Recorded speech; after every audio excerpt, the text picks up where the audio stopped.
Bom, então na aula passada a gente começou a ver os semicondutores e para a gente entender como funciona bem esse tipo de material, a gente precisa da teoria de bandas, né? A gente explicou lá a diferença entre um condutor, um semicondutor e um isolante. Falamos da ideia da banda proibida aí, que é o GAP, né? E tentamos relacionar isso daí com a ideia do átomo de Bohr, né? Apesar daqui a gente estar falando só da última camada e da liberdade do elétron, né? A gente pode tentar usar essa mesma composição aí para falar do distanciamento entre dois níveis energéticos e o salto quântico. A gente consegue fazer esse parâmetro aí. Né? Falamos que no semicondutor a gente pode ter dois tipos de corrente elétrica. Né? A corrente elétrica gerada pela movimentação de elétrons, que é aquilo que a gente já tinha visto lá atrás quando falamos de eletrodinâmica. Né? Só que aqui a gente também vai ter uma corrente elétrica provocada pelo movimento das lacunas, okay? Que seria os holes, né, que eles falam que são os buracos deixados pelos elétrons quando eles saltam, né, quando eles saem da banda de valência. Okay? E mesmo lá em cima, na hora que eles estão na banda de condução, você tem as lacunas. Tá? Quando esses elétrons eles voltam e ocupam o hole, e ocupam o buraco que eles estavam hospedados antes, a gente tem um processo chamado de recombinação. Né? E aí a gente tinha parado a nossa aulinha. Né? O que a gente vai comentar hoje? Que para materiais que são condutores elétricos, a temperatura ela não vai fazer tanta diferença como ela faz nos materiais que são semicondutores. Então eu coloquei aqui dois gráficos para a gente entender a diferença formadas pelo gráfico com relação à temperatura. Né? Então, eu coloquei aqui, isso eu fiz, foi um projeto que a gente desenvolveu lá na graduação, tá? Então, isso é uma curva de um experimento mesmo que a gente realizou. A curva experimental é o que está em vermelhinho, bonitinho, né? Aqui a gente colocou em temperatura ambiente, então estava 23 graus mais ou menos no dia, e o azul é o que a gente determinou experimentalmente. Então, quando eu falei de ser semicondutor, que ele começa a conduzir uma corrente elétrica a partir de um determinado momento, de um determinado instante, de uma determinada energia, é isso daqui. Se vocês olharem a linha azul, né, que é o gráfico do que a gente montou, era um diodo de silício. Tá? A partir de 0,4 volts que a gente aplica nesse diodo, ele vai começar a conduzir corrente elétrica. Antes disso, ele não conduz corrente elétrica. Então, a gente pode falar que até o 0,39 volts, ele é um isolante. A partir do 0,4, ele vai virar um condutor. Tá? Então, essa é a ideia que a gente precisa ter de um material semicondutor. Ele pode se comportar como isolante ou ele pode se comportar como condutor. O 0,4 aqui, ele é característico do silício. Tá? Tem materiais que têm valores diferentes. Tal, né? Então, o germânio é 0,6, se não me engano. Tudo bem? Quando a gente esquenta o ambiente, então a gente trocou de 23 graus para 65 graus, a energia externa, ela vai influenciar também na questão da corrente elétrica no diodo. Okay? Então, quando eu estava a 23 graus, eu não tinha corrente elétrica. Né? Minha corrente elétrica era zero. Ela variava muito pouquinho negativo. Tá? Se eu coloco uma temperatura de 65 graus, que foi o que a gente fez, mais ou menos, olha como a curva desce, né? Como ele começa a conduzir corrente elétrica com uma tensão muito menor.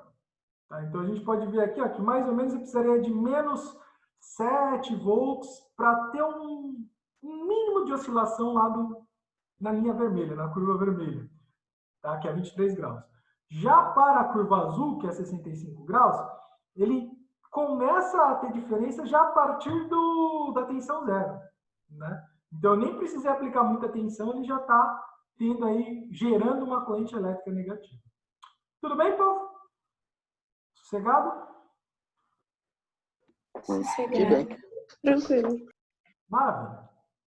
Bom, e aí está falando tanto de um semicondutor, né, eu mostrando o gráfico para vocês, vale a pena a gente relembrar aí como é o gráfico de um condutor ômico, que é aquela formulazinha do R igual a U sobre I. Né? O que a primeira lei de Ohm ela fala para a gente? Que eles são lineares, tá? Que existe uma linearidade entre tensão elétrica e corrente elétrica.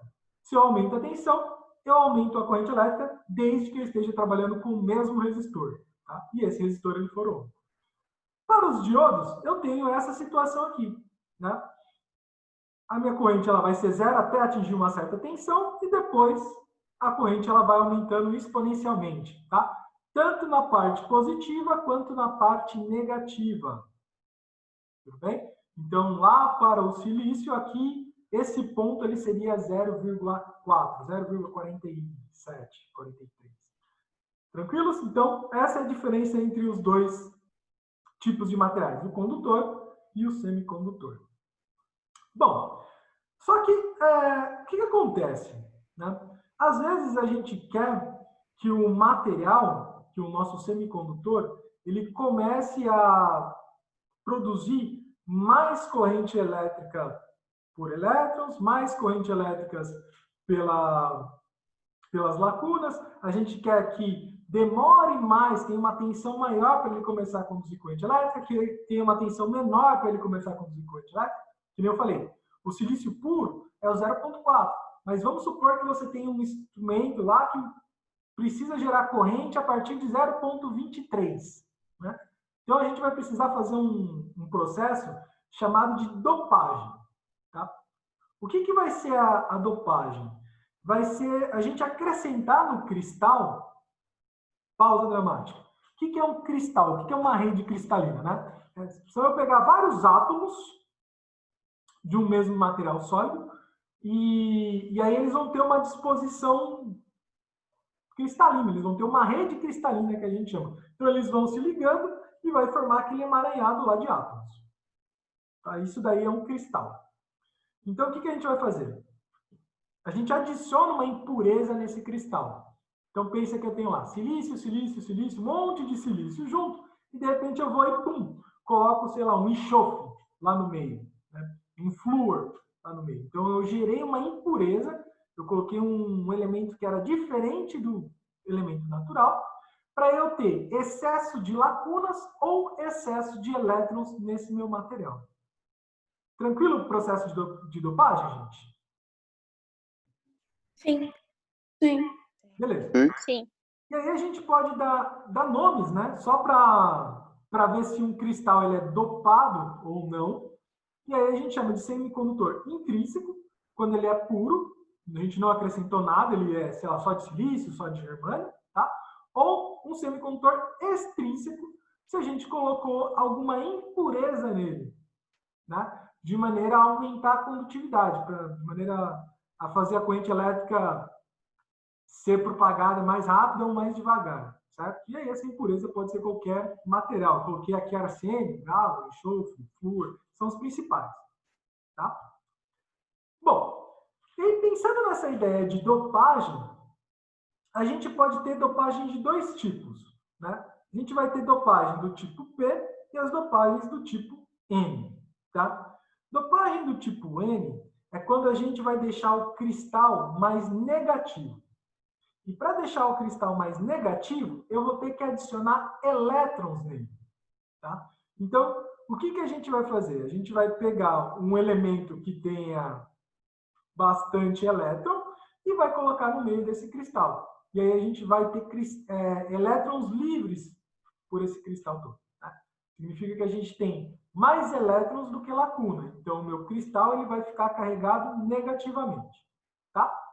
E o tipo P, de positivo, vai ser o contrário, né? A gente vai colocar um elemento que ele vai ter falta de elétrons, tá? Então, os elétrons que tem nesse cristal, eles vão tentar ocupar mais os espaços e aí vão sobrar mais lacunas, né? Lacuna, ela vai ser portador de carga positiva. Então, significa que o meu cristal como um todo, ele vai ser mais positivo do que ele seria se fosse puro. Tudo bem? Tipo P e tipo N? Sim, tranquilo. Tá? Então, o próprio nome já indica. Tá? E aí, o que a gente vai fazer agora?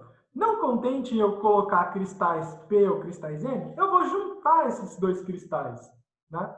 Para formar o material que eu preciso. E aí, o que a gente faz? A gente coloca um cristal N junto com um cristal P e ocorre um processo de recombinação entre os elétrons e as lacunas. Lembra, recombinação, o elétron pula lá dentro da lacuna. Tá? Então, aqui ó, no desenho, eu acho que fica tranquilo da gente entender. Coloquei um cristal P, que está azul, e um cristal N, que está em cinza. Vai acontecer o processo de recombinação. Tá? E aí forma aqui, que eu coloquei de vermelhinho, uma camada chamada zona de depressão. Tá? É com L mesmo, depressão. Essa zona de depressão, ela meio que vai ser a cola do material, certo? Só que daí o que vai acontecer? A energia aqui nessa zona, ela vai ser muito grande.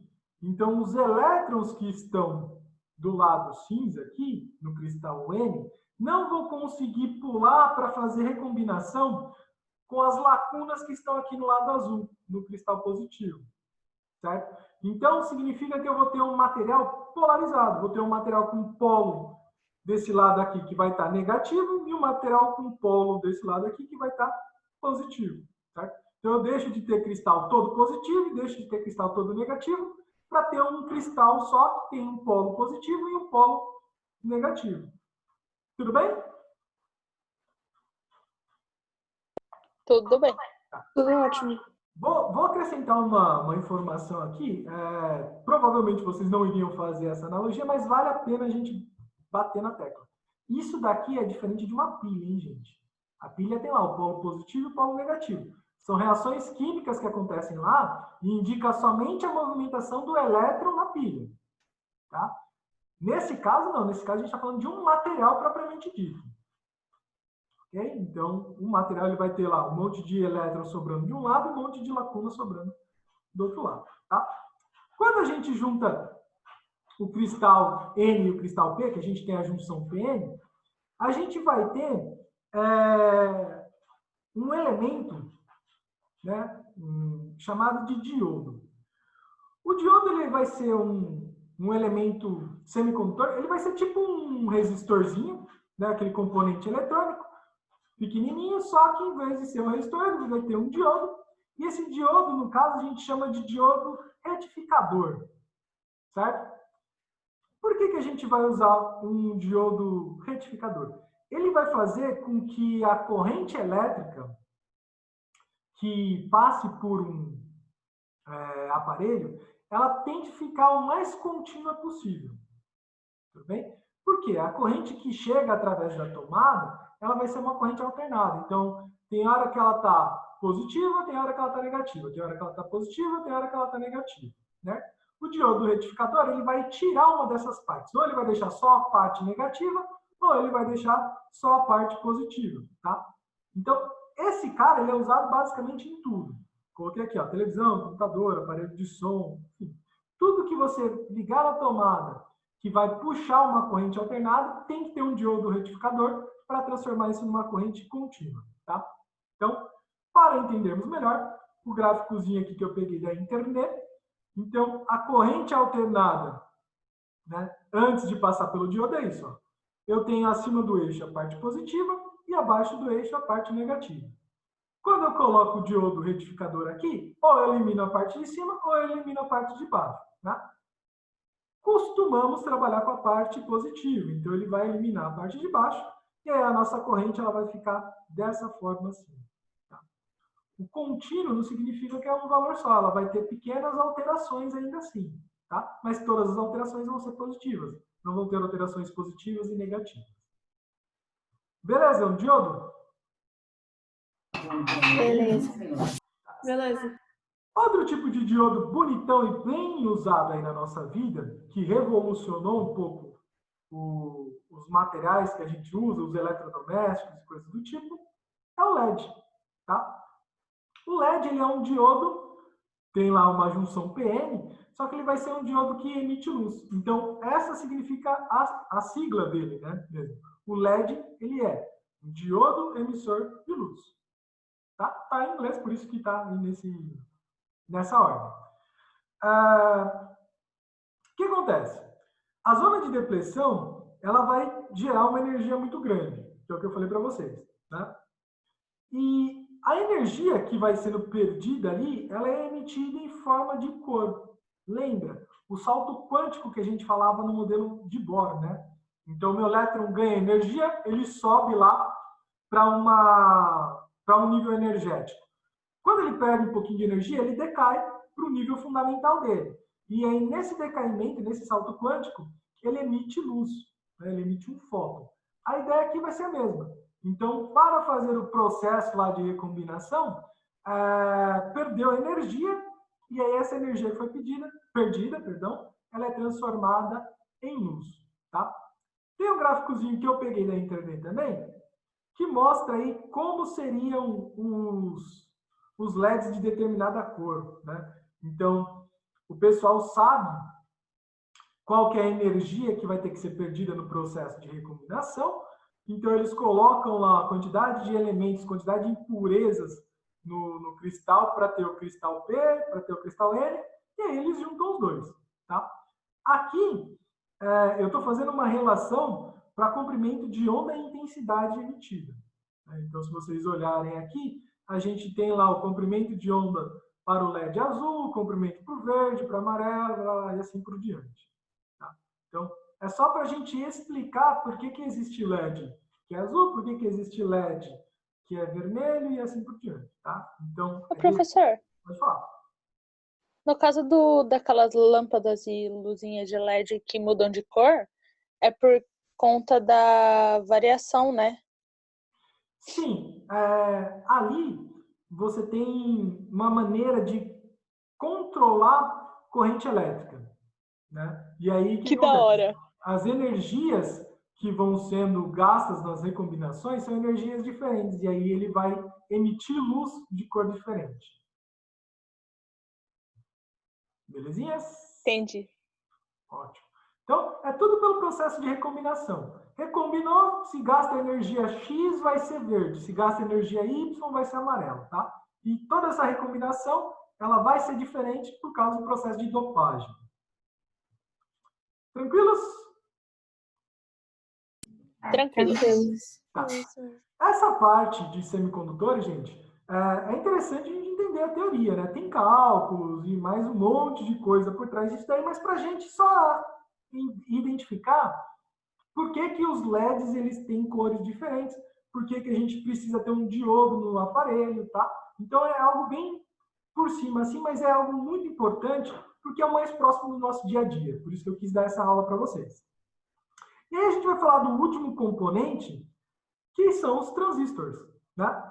Transistor ele foi responsável por a gente sair de um computador que ocupa uma sala toda, que usava uma válvula termiônica, por exemplo, e ter computadores pequenininhos, né? Celulares minúsculos aí.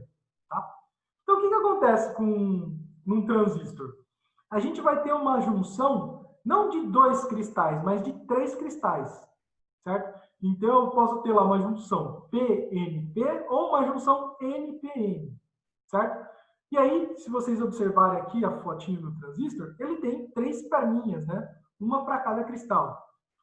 E isso daí, ele é bem importante para a gente, porque, olha lá a explicação. Esse daqui eu vou dar uma lidinha nesse slide especificamente, porque é algo fantástico. Tá?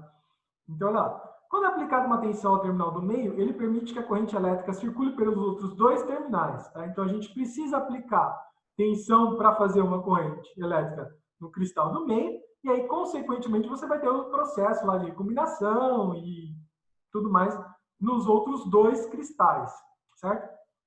A quantidade de tensão aplicada ao terminal do meio, que a gente chama de terminal de controle, determinará qual será a intensidade da corrente que sairá pelo terminal de saída. Ou seja, se nenhuma tensão for aplicada ao terminal do meio, que é o terminal de controle, não há circulação de corrente elétrica, o que confere ao transistor 2 propriedades. Amplificação de sinal elétrico. Então, quanto mais tensão eu aplicar, mais eu consigo ampliar a corrente elétrica, tá? E fluxo de energia na questão de ser um botão on e off, Se eu corto a perninha do meio lá, se eu corto o terminal de controle, não funciona nada. Se eu aplico uma tensão pequenininha, vai funcionar com uma certa limitação. Se eu aplico com uma tensão grande, vai funcionar com uma outra limitação, certo?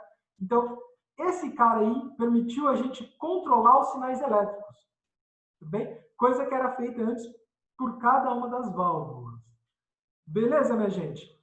Só para vocês terem uma ideia aí, olha o tamanho das coisas, né, que a gente está comparando. A válvula, que é essa coisa absurdamente grande aí, e o transistor, que é pequenininho, tá? É até menor aí do que o nosso chip. A válvula parece uma lâmpada. Perdão? A válvula tá parecendo uma lâmpada. Sim, sim. E olha aqui o cara do lado, né, do computador. Era muito louco, velho. Porque o computador tinha pouquíssimas funções, né? Ele era bem limitado, só que ele era muito gigante por causa dessas válvulas zonas aí, que elas eram gigantes e produziam pouco transferência de dados, armazenamento e tudo mais. Deu para entender a nossa aulinha de semicondutores? Bem rápido, bem sossegadinho? Sim.